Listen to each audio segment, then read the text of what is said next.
Hey guys, so I have my Wendy's chili here. I'm going to eat this while I talk to you, and I apologize if watching people eat bothers you, but this is going to be a really laid back October wrap up.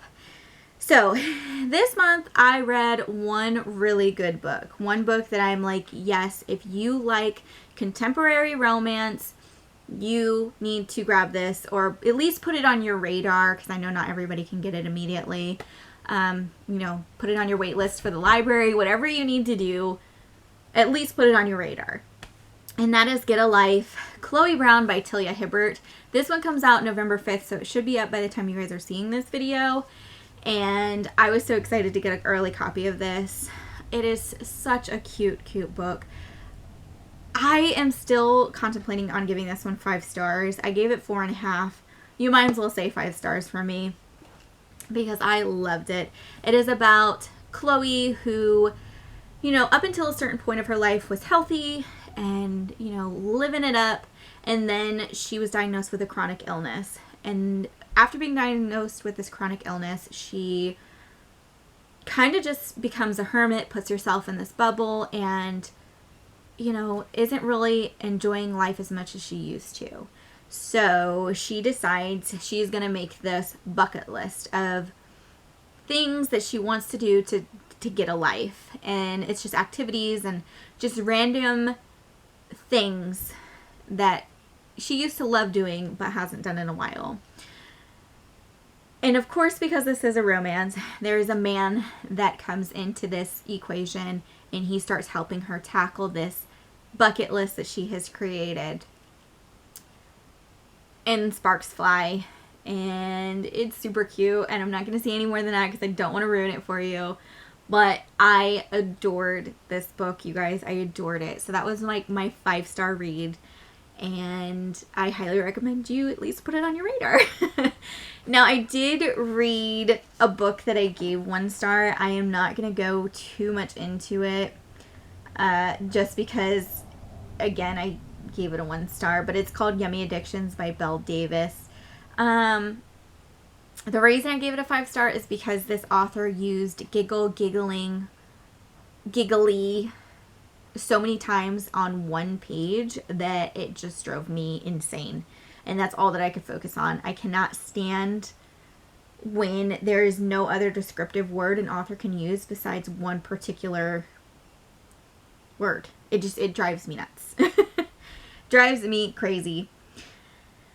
The next 3 books that I picked up are a trilogy. Now, these can be read as standalone. You don't have to read all 3, and you don't even have to read them in order. The basic gist of this is 3 brothers who, when they were younger, their family lives on this ranch. They're very wealthy ranchers. But their mom disappears without a trace. Nobody knows where she went. Nobody knows if she's alive or not. She was just vanished. And each of these boys coped with that a different way. And you find out how that kind of transfers into how they are as men now in each of their stories. So that is Quinn, Josh, and Jake. And this is by R.C. Ryan. She writes under another name, which I don't remember at the moment. But these are the Wyoming Sky novels. Each one of these men, you learn about, their likes, their dislikes, and each one of them falls for a mystery girl, and there is a person in each one of these stories that's trying to keep these couples apart, and each one is different. But I will say that Jake was my favorite by far out of all 3. It's just a personal thing.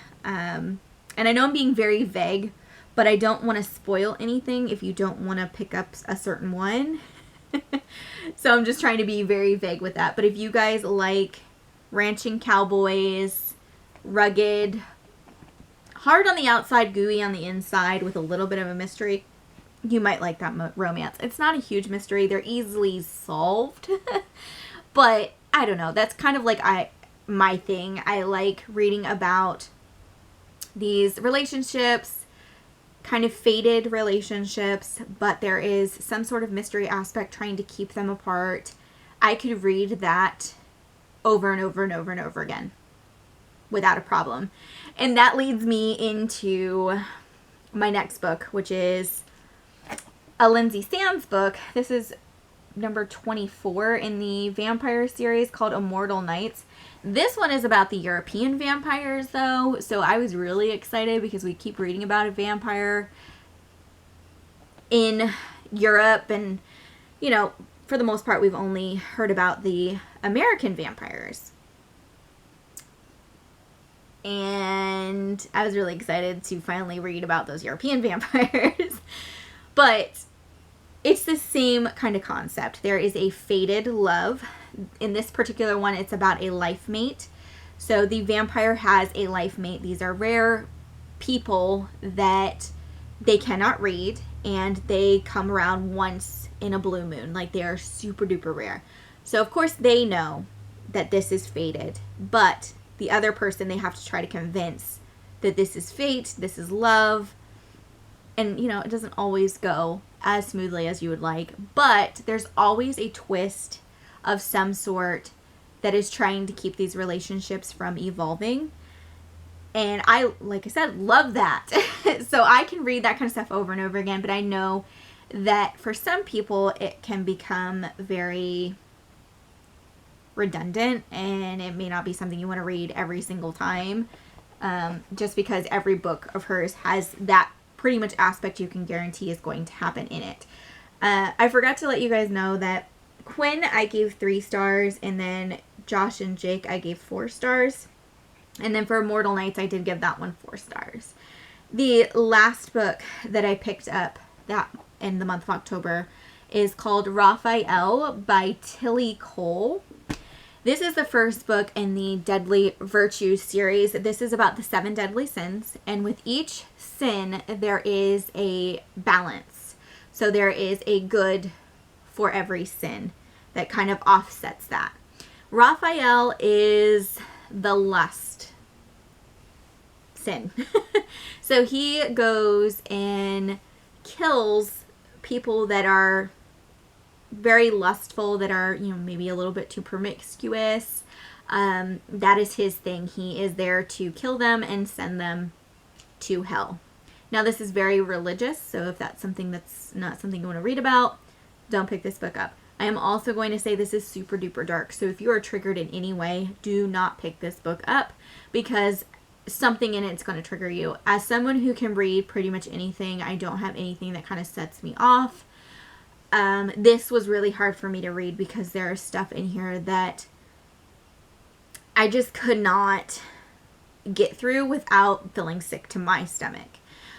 I don't know if I'm going to pick up the Deadly Virtues series, another book in it again, but I'm definitely going to keep Tilly Cole on my radar. I just think I'm not the person that should be picking up dark romance. It just really is not for me. So I did give this 3 stars. I mean, it wasn't bad, but for me, it's hard to rate a book that made me feel sick. So I don't know. Take that how you want it. I just can't. So out of all the books that I read, the one that I highly recommend is Get a Life, Chloe Brown. And then, of course, if you're interested in Lindsay Sands, you can find those at pretty much any thrift store. For the most part, there are a few in the series that were kind of duds, but you know, that happens. And again, if you're not the type of person that likes that outline over and over and over again, you may not want to read a bunch of hers, but I think, you know, grabbing a couple here and there isn't going to hurt you. I'm also really invested in the characters because I've been reading each book. I want to know who their life mate is and, you know, how their life goes, and that's kind of what happens with each one, but you don't have to read them in order. I still don't read them in order, and it still all kind of comes together for me. So that's it, guys. That is everything, and I will see you in December for November's wrap-up for books, and hopefully I'll have some movies. I don't know. Movies are kind of hit and miss for me. I don't watch a lot of TV. I read more than anything. So thank you for hanging out with me. I'm going to go finish my chili, and I will see you guys in the next one. Bye!